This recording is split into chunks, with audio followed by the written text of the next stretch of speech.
buddies of Redtail Lodge, and today I wanted to talk about what our plan changes are for the season 2 for 2020. But instead of just telling you what our changes are going to be, we're going to walk you through our thought process, and hopefully that can help you, because I could imagine that many of you are contemplating what to do in the current circumstances. And so just knowing what we changed to wouldn't be as helpful as walking you through our thought process and what we were thinking of and why we made the decisions we made. So the first thing we looked at was the risk. So our original plan had us going through about half the states of the country, going through a lot of small communities, and over 11,000 miles over a little less than 6 months' time. And we were traveling from, because we live out in Colorado, we'd be traveling from the west, which is less densely populated, out to the east, because our main goal or highlight of our trip was going to be reaching Acadia National Park at peak fall colors. So that's a very highly densely populated East Coast part of the country. And so we kind of thought about that. And then we wanted to visit a lot of friends and family along the way, and about half of them are high risk for COVID.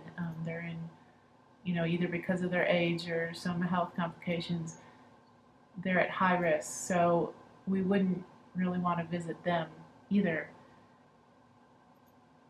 And then, so the risks were, do we really want to increase the risk of transporting the virus from state to state, from one part of the country to another?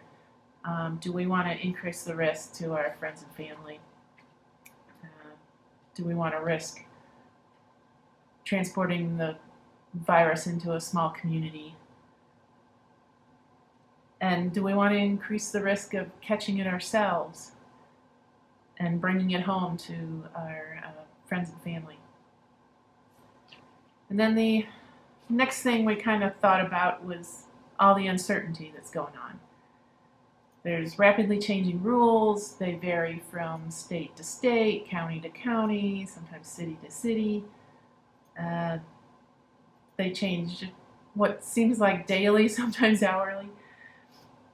A lot of the campgrounds in the state and national parks are still closed, and even when they open, they may not open their restrooms, they may not open their showers, they may not open laundry facilities.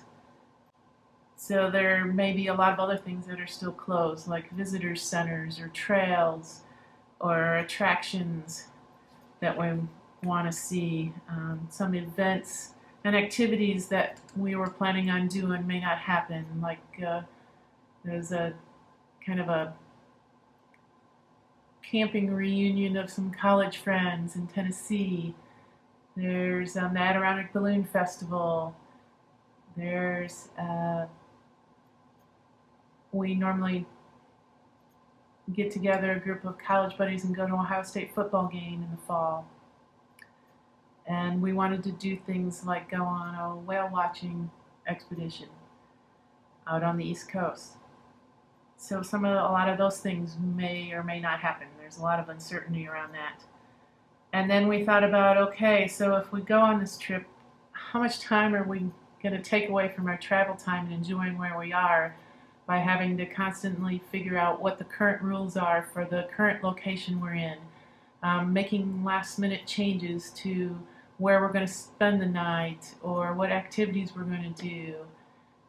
And so that kind of weighed on our minds. And then what would happen if we happen to catch COVID while we're on the road? What if one of our kids back home gets seriously ill? What would we do? And what if the U.S. returns to a lockdown state and we're halfway across the country? So those kind of were things we were contemplating. And then we thought about, if we did cancel our trip, how would that affect the businesses that we would have been spending our money at, like the small campgrounds and the other little community businesses that we wouldn't be spending our money at. And then we thought about the crowds. So are the vacation and touristy spots going to be less crowded or more crowded? Really not sure on that. And what about campgrounds? It could be there's more people at campgrounds as they think that traveling by car and RV and staying at a campground is safer than the alternative of flying and staying in a hotel. And then we thought about kind of the time and money we might lose by canceling the trip. So we spent a lot of time planning out the trip and making reservations. We had reservations for about half the nights already for our planned trip. And then we had already bought state park passes for Wisconsin and Michigan. So if we didn't go, that would be money down the drain. So we started thinking about our options. Well, we could start our itinerary, kind of pick it up a little later as things loosen up more. Or we could just kind of modify it as we go, trying to accommodate all the issues. But even that didn't really address all the concerns that we had and mitigate all the risks that we felt comfortable mitigating. So the option we actually decided on was staying within our own state, the state of Colorado, and just traveling around the state. And that seemed to address the most concerns and kind of met our comfort level the best. So what are the advantages of staying in the state? So we wouldn't be transporting the virus as far. We wouldn't have to keep track of quite so many rules. We don't have to keep track of the rules that are within our state. We'd have a little more flexibility. If something happens, we could be home in less than a day because we wouldn't be that far away. And if we're having troubles finding showers or restrooms or laundry, or we wanted to limit how much we were using public restrooms and laundry facilities, we can swing around back home every 7 to 10 days and just make lots of loops around the state. So that was another advantage. And if we were doing those loops 7 to 10 days at a time, we could actually restock while we're at home. So we'd use our local grocery stores and our local gas stations to restock our groceries and gas and supplies at the stores that we're already visiting once a week now anyway. And that would limit or mitigate the risk of transporting the virus to some of these smaller communities in Colorado if we would, visit the grocery stores around the state. And then as an added bonus, we could pick up some backyard vegetables, hopefully that our daughter's planting a vegetable garden in the backyard. So that's kind of a little added bonus to swing around and pick up on that. Because I would love some homegrown tomatoes. Haven't had those in years. And then we thought about how to balance our losses with the businesses that might be hurt by us not traveling. So in order to save a lot of the time we spent planning the trip, we're actually going to try to pick up almost our whole itinerary and move it to 2021 for season 3. So, I'm sure we'll have to do some tweaking and make some minor changes, but hopefully we can pretty much just pick it up so that would save a lot of that planning and effort that we put into it.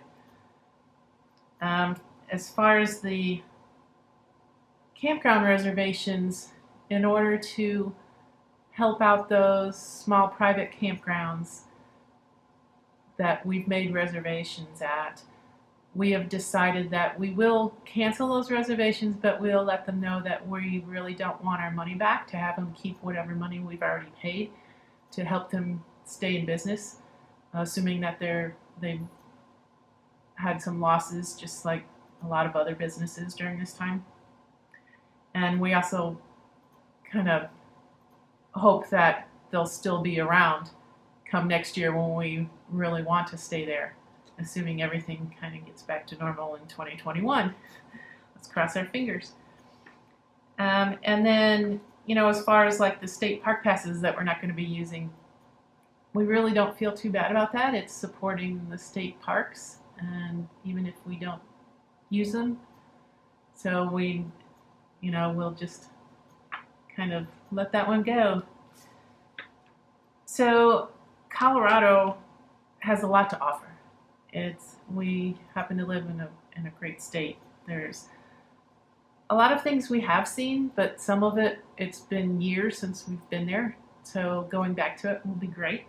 And then there's actually a lot of stuff in the state that we have not seen or experienced, so we're really kind of excited to go check those out and have the opportunity to. I mean, Colorado has a lot of national, state, and local parks, lots of hiking and biking trails. It's got quite a variety of terrain and climate, from mountains and forests and lakes and wide open plains. And so there's a lot to see, a lot of wildlife, and there's a lot of other little things to go visit, like ghost towns and hot springs and cute little mountain towns. So I'm sure we're not going to run out of things to go see and do in just one summer. So right now, our current plans, we don't have the whole summer planned out yet, but we've got 1 week planned out already. So we already bought our Colorado State Park Pass, and we're pretty sure we're going to use one this time. So we are planning on leaving June 1st, which is actually the date we were originally going to leave. And we're going to stay a couple nights at Stagecoach State Park, which is actually the one reservation from our original plan that we're actually going to keep. So we'll spend 2 nights there, and then we're going to go 2 nights over, do some dispersed camping over on BLM land just outside of Dinosaur National Monument. And then we'll do another 2 nights at State Forest State Park before looping back home. So that's all we've planned so far, but that's only a tip of the iceberg. So we're looking forward to seeing what else we can go do and discover and share with you. So yes, 2020 isn't going to be the trips and things that we were originally planning to do, but we're still excited about exploring Colorado in depth. And they always say anticipating something is half the fun. Well, now we've got a whole other year to anticipate that original trip, so that'll be, we can just wait in anticipation, and it'll still be there, and we'll still get to do that trip. It just won't be this year, it'll be next year. And so I'm hoping that some of that helped you as you're contemplating what your plans are and what you're going to do. And we hope that you figure out a way to get outdoors and really enjoy things, even if it's just local. There's a lot of things, fun things to do. You don't have to go halfway across the country to do them. And so let's let the adventure begin. So ta-ta for now.